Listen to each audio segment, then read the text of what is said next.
सिमरण करोगे तभी सुख मिलेगा। रामायण में वर्णन आया है, त्रेता में लिखी गई, द्वापर युग बीच में बीत गया, ये तीसरा युग चल रहा है रामायण को लिखे हुए। उसमें लिखा है कलयुग केवल नाम आधारा, सुमर सुमर नर उतरे पारा। कारण, इसका कारण भी है, आपके पास न ही इतनी आयु है, न ही इतना आप में सामर्थ्य है जो उस मालिक का सिमरण कर सको, बैठ के साधना कर सको, तमाम चीजों को त्याग सको। ऐसा कुछ मानव के अंदर नहीं बचा से, तो केवल गुरु के दिए हुए नाम के साथ में सिमरण कर, बंदगी कर लो, सेवा कर लो, इससे ही आपके जीवन का उद्धार होगा। आपके जीवन का इससे उद्धार होने वाला है और बाकी कुछ नहीं होने वाला। द्वापर त्रेता में बड़ी लंबी आयु हुआ करती थी और ऋषि मुनि साधना किया करते थे, लेकिन हमसे साधना नहीं हो पा रही। हम केवल अपने गुरु महाराज का कहना मान लें, इससे हमारे जीवन का कल्याण हो जाए, लेकिन हम तो कहना भी नहीं मान पाते। हम तो सही सत्संग भी नहीं सुन पाते। गुरु जी के पास जाते हैं, बड़ी जल्दी करते हैं, ट्रेन छूट जाएगी, गाड़ी छूट जाएगी, समय अधिक हो जाएगा, भागते दौड़ते रहते, कुछ नहीं कर पाते।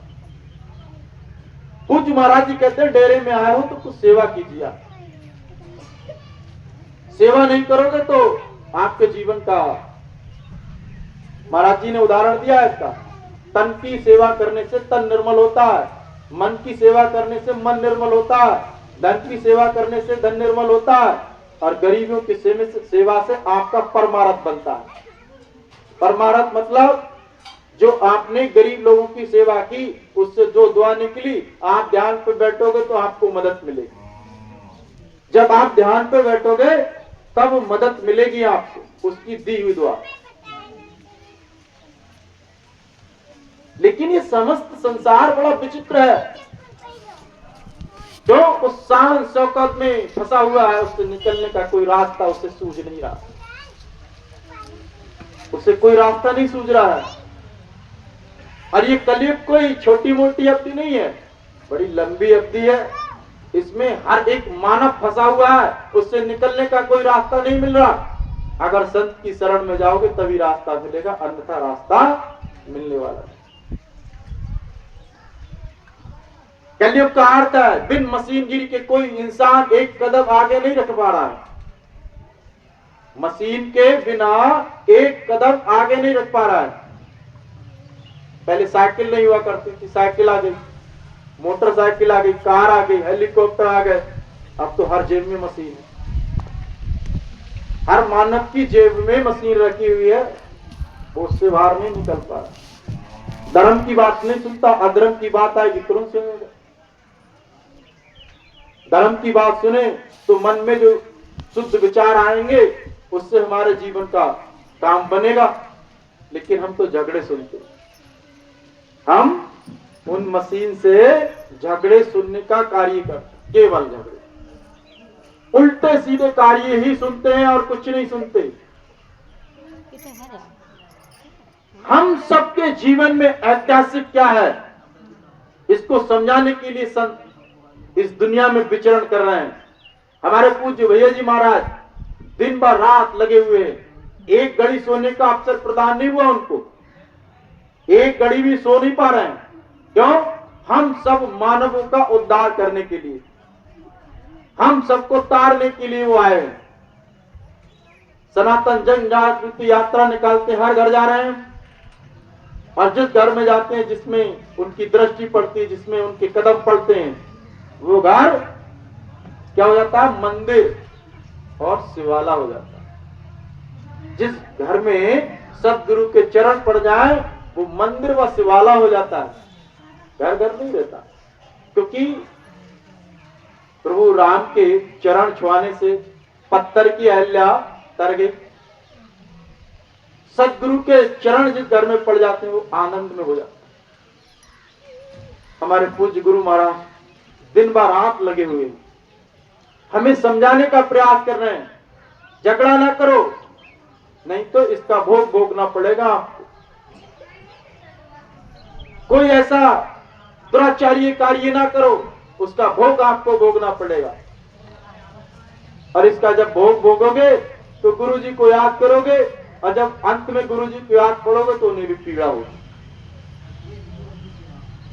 जब आप उल्टे सीधे कार्य करोगे उसका भोग मिलेगा, तो गुरु जी को अंत में ही याद करोगे, दुख में ही याद करोगे, तो गुरु जी उसको सांत्वना देंगे। और जब उसको सांत्वना देंगे तो पीड़ा गुरु जी को भी होगी।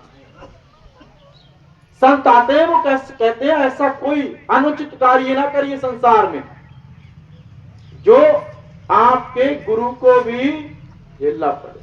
आप तो आप रह गए, गुरु को भी झेलना पड़ता है। गुरु नानक देव जी महाराज के जीवन की बात क्या है? उन्होंने बहुत सारे शिष्यों को नाम दिया। एक शिष्य बड़ा चतुर था, जिसने कई बार स्वर्ग की यात्रा की, कई बार सत्संग की यात्रा की, लेकिन एक दो बार उसने नरक की भी यात्रा की। और नरक की जब यात्रा की, उसके शरीर की अवधि पूरी हो गई, शरीर की अवधि पूरी हो गई। नरक में उसके भाई मित्र मिले और उसमें फंस गया। गुरु जी ने ध्यान लगाया, मैंने कितने प्राणियों को नाम दिया, और नाम देने के बाद में एक प्राणी फंसा हुआ, पता नहीं कहां रह गया। ध्यान लगाया तो वो नरक में बैठा हुआ था अपने भाई मित्रों के साथ में। गुरु जी ने ध्यान लगाया, अगर ये इसमें फंसा रह गया तो कोई गुरु जी पर विश्वास करने वाला नहीं, कोई गुरु पर विश्वास करने वाला नहीं है। गुरु नानक देव जी महाराज गए, कहने लगे भाई तू यहां कैसे फंस गया? कहने लगे गुरु जी आपकी कृपा से, आपकी दया कृपा से कई बार मैंने स्वर्ग की भी यात्रा की, कई बार नरक की भी यात्रा की, और कई बार सत्संग की भी यात्रा की। लेकिन मैं जैसे ही नरकों की यात्रा कर रहा था, वैसे ही मेरी शरीर की अवधि पूरी हो गई और मैं फंस गया, इन भाई मित्रों में फंस गया। जाने का मन नहीं लगता, जाने का मन नहीं लगता। अगर ले जाना चाहते हो गुरु जी तो इनको भी ले चलना साथ, इनको भी ले चलना साथ। गुरु जी कहने लगे ठीक है, मैं अपने एक शिष्य को तो नहीं छोड़ सकता, चाहे सबको तारना पड़े मुझे। गुरु नानक देव जी महाराज ने अपना बाया पैर का अंगूठा डुबोया और कहा इसे पकड़ लेना, और अपने भाई मित्र से कहना उंगली पकड़ते हुए निकल आए। जैसे ही उन्होंने बाया पैर का अंगूठा हो रहा तो वैसे पूरा नरक शीतल हो गया और उसके साथ सारे प्राणी। काल खड़ा हो गया, कहने लगा गुरुदेव ये आपके शिष्य नहीं है। कहने लगे शिष्य तो मेरे नहीं है, लेकिन एक सच्चे शिष्य की महिमा क्या है? वो फंसा हुआ है, उसे मैं निकालने नहीं आऊं, उसकी बात ना मानूं तो भी काम नहीं है। आपने देखा होगा ना, कई बार पूज्य महाराज जी कहीं सत्संग करने जाए तो प्रार्थना करने लगते हैं, आपकी बात मान लेंगे गुरु जी, हमारे घर चले। कहते हैं ना गुरु जी आपकी बात मान लेंगे, डीजी महोदय की बात मान लेंगे, प्रेसिडेंट महोदय की बात मान लेंगे, प्रार्थना कर दीजिए आप, हमारे भी घर गुरु जी के चरण पड़ जाए। ऐसे ही उसने प्रार्थना की और उसको आनंद मिल गया। अगर हमारे किसी प्रेरणा से, किसी वचन से किसी को शांति मिलती है तो हमें जरूर बोलना है, लेकिन संसार में अनुचित कार्य नहीं करेंगे। इस संसार में बहुत सारे वर्ण हैं। गुरु महाराज एक कथा में वर्णन कर रहे थे, सुना रहे थे, नरकों की यात्रा, स्वर्ग की यात्रा, स्वर्ग में रहना, नरक में रहना, क्या है मानव के जीवन का है।